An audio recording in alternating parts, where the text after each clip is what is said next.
বেলডাঙ্গা থানার আইসি বদলি করলো নির্বাচন কমিশন। এর আগেই বেলডাঙ্গার এসডিপিও কে বদলি করা হয়েছিল এবং এবার আইসি বদল।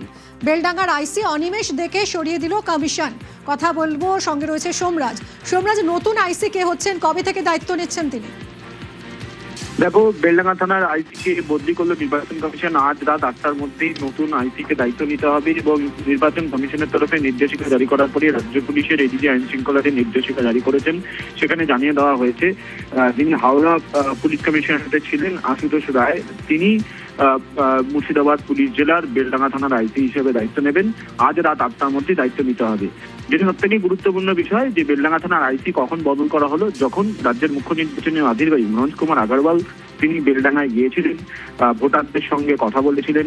ভোটারদের তরফে বেশ কিছু অভিযোগের কথা জানানো হয়েছিল রাজ্যের মুখ্য নির্বাচনী আধিকারিককে। শুধু তাই নয়, মুর্শিদাবাদ জেলায় বহরমপুরে যখন তিনি নির্বাচনী প্রস্তুতি নিয়ে বৈঠক করেছিলেন, সেই সময় বেলডাঙ্গা থানার আইসির ভূমিকা নিয়ে ক্ষোভ প্রকাশ করেছিলেন রাজ্যের মুখ্য নির্বাচনী আধিকারিক মনোজ কুমার আগরওয়াল।